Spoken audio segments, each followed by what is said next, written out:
Hi guys, and welcome back to Fit with T. I hope you guys are good. So today I'm starting a new series called the ABCs of Sprinting. But in this series I'm going to take you guys through 26 different nuggets regarding sprinting. So whether you are a sprinter, whether you are someone who is maybe an athlete from another sport who's looking to get quicker, or maybe you're someone who's using sprinting to actually help you get fit or keep fit, then hopefully you find this series really helpful for you. Some of the letters might be a little bit of a challenge, so I might have to cheat a little bit or do a bit of a play on words, but we'll see how it goes. I've got ideas for each of the letters, but yeah, I hope you find this series really helpful. It's not in order of importance, I'm literally going from A to Z. So yeah, if you're ready for the series, let's kick it off with the letter A.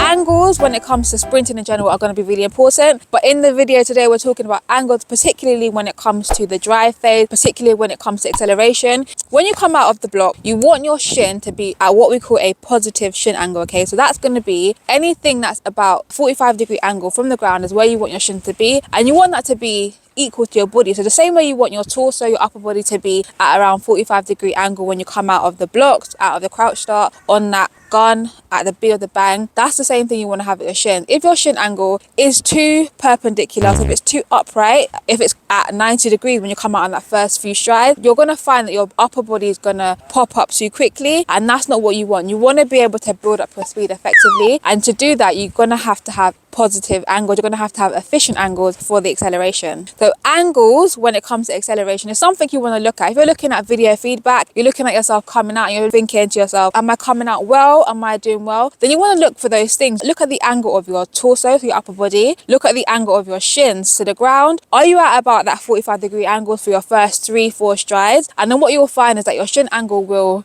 open up or increase.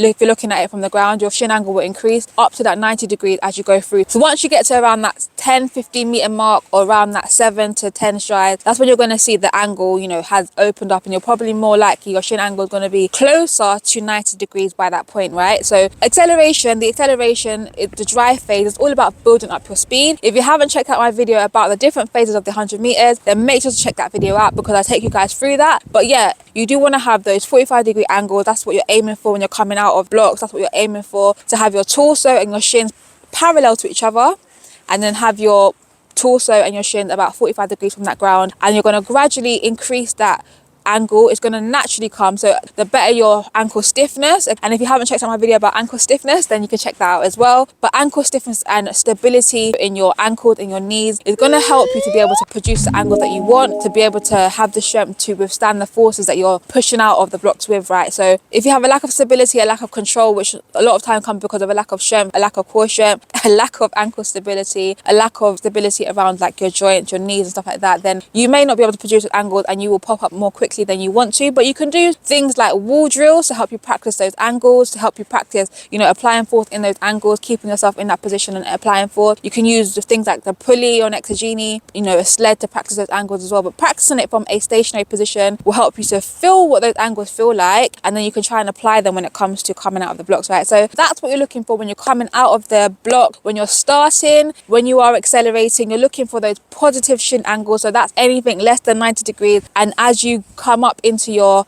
upright running, as you build up to that max speed, your shin angle will increase. So you're now more at a 90-degree angle with the shin, and now you're in your upright running. But you don't want to be in your upright running at the beginning of your race, because you want to be able to build up your speed. Just like a plane, you want to be able to build up your speed, and having those efficient angles, having the correct shin angles, torso angles, is going to enable you to do that. So I hope this video has been helpful for you guys, and if it has, please give it a big thumbs up to help me accelerate my channel, to let the algorithm know so that more athletes like you can see this video. And if you haven't checked out the videos that I mentioned, so that is the video about the 100-meter phases, check it out here, and also my video about ankle stiffness, then check it out over here. And I'll see you guys on another Friday. Bye guys.